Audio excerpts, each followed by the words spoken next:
The story of Jacob and Rachel is deeply consoling for those who feel like they are still waiting for marriage, for healing, for purpose. Whether you are single, divorced, widowed, or in an unfulfilled relationship, their story says, God sees, God hears, God remembers.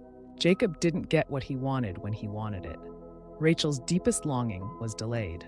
But in the end, their love was used for something far greater than themselves. So too, your wait is not in vain. Every day you choose faith over fear, purity over compromise, patience over settling. You build something eternal. Do not despise your waiting. Do not measure your worth by your relationship status. If God made you to love and be loved in covenant, He will fulfill that in His time. And if He calls you to a different kind of fruitfulness, it will still be beautiful. You are not forgotten. The love story of Jacob and Rachel does not end with their union, or even with the birth of Joseph and Benjamin. It echoes forward through centuries, shaping the identity of the people of Israel and prefiguring truths about Christ and the church. Rachel's children become key figures in the narrative of salvation. Joseph's journey into Egypt, his betrayal by his brothers, and his eventual role as a savior in time of famine mirror the story of Christ, who is rejected by his own and yet becomes their redeemer. Benjamin becomes the progenitor of the tribe that will later give Israel its first king, Saul. Rachel's legacy is also marked by suffering. She dies giving birth to Benjamin and is buried on the road to Bethlehem. This detail is not accidental. The prophet Jeremiah would later evoke Rachel's grief. A voice is heard in Ramah, mourning and great weeping, Rachel weeping for her children and refusing to be comforted because they are no more. Jeremiah 31, verse 15. This verse is cited again in the Gospel of Matthew, referring to the slaughter of the innocents under Herod. Rachel becomes a symbol of maternal sorrow, of love that bleeds for its children. Her weeping represents every mother, every bride, every believer who has suffered loss yet continued to believe. But that same chapter in Jeremiah offers hope. Restrain your voice from weeping and your eyes from tears, for your work will be rewarded. There is hope for your future. Jeremiah 31, verse 16 to 17. Rachel's tears become seeds of redemption. Her suffering is not the end. It is part of the story of salvation. The Catholic Church sees marriage not simply as a human contract, but as a sacrament, a visible sign of an invisible grace. Covenant marriage is modeled on Christ's relationship with the Church: total, faithful, fruitful, and free. The story of Jacob and Rachel reveals each of these dimensions in concrete ways. Jacob gave all of himself, 14 years of labor, strength, emotion, fidelity. He held nothing back.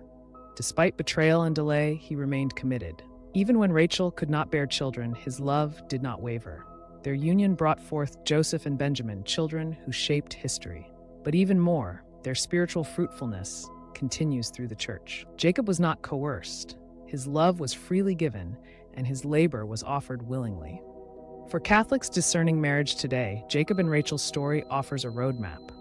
Love is not just about chemistry or compatibility. It's about sacrifice, fidelity, and openness to life. It requires the willingness to wait, to suffer, and to trust that God is working behind the scenes. Discernment is not just about choosing the right person. It's about becoming the kind of person who can live covenant love. Are you someone who can wait without bitterness? Can you love without guarantee? Can you remain faithful in drought? These are the questions that Jacob's story stirs in our hearts. Much of Jacob and Rachel's story happens in the fields, not in miracles or mountaintop moments, but in the repetition of labor, in the ache of waiting, in the rhythms of daily faithfulness. There is little drama after their marriage, just the slow unfolding of life, with its mix of joys and sorrows. This is where most marriages live, in the ordinary, and that is where sanctity is formed. Catholic spirituality teaches that holiness is often hidden. The saints were not always performing grand miracles. They were folding laundry, forgiving quietly, staying up with a sick child, choosing gentleness over sarcasm. Jacob tending sheep and Rachel weeping in prayer are no less holy than Moses parting the sea. Their everyday love sanctifies time. For married couples, and for those preparing for marriage, this truth matters. The sacred is not always spectacular. A covenant is lived in the kitchen, the car ride, the hospital room, the bedtime prayer. Faithfulness in the hidden places becomes the foundation for glory. Jacob's love for Rachel begins with beauty. The text tells us that Rachel was beautiful in form and appearance, Genesis 29, verse 17. But this is just the spark. What transforms Jacob's love from attraction to covenant is time, testing, and suffering. At first, Rachel is the pursued. She receives. But over time, she becomes the intercessor. Her prayers become deeper, her faith matures, and in her death, she leaves a legacy that extends beyond herself. This trajectory, from attraction to intercession, is essential in covenant love. Infatuation fades, beauty ages. What remains is the willingness to stand in the breach for your beloved, to become a person of prayer, sacrifice, and grace. Rachel's journey invites each of us to move beyond the emotional high of falling in love into the spiritual maturity of loving with God's heart. Rachel dies giving birth to Benjamin and is buried on the way to Ephrath, that is, Bethlehem. Genesis 35:19. This is one of the few times in the Old Testament where someone is not buried in a family tomb. Rachel's grave stands alone, on the road. This detail carries theological weight. Her love was not just for Jacob, it was for the future, for the nation of Israel, for the children she never got to raise. Her grave becomes a marker on the journey to Bethlehem, the very place where Jesus would be born.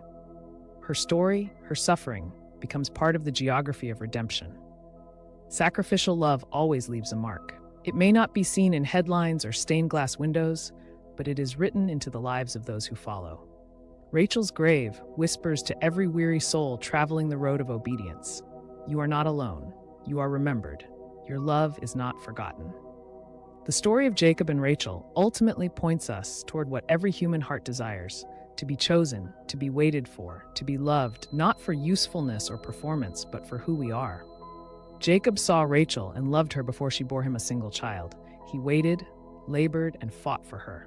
This is what Christ does for each of us. He sees us, even in our barrenness. He labors, even when we are distant. He remains faithful, even when we are inconsistent. The longing for covenant marriage is ultimately a reflection of our longing for union with Christ.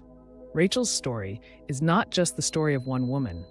It is the story of the church, the beloved who is still being purified, still aching to bear fruit, still learning to wait.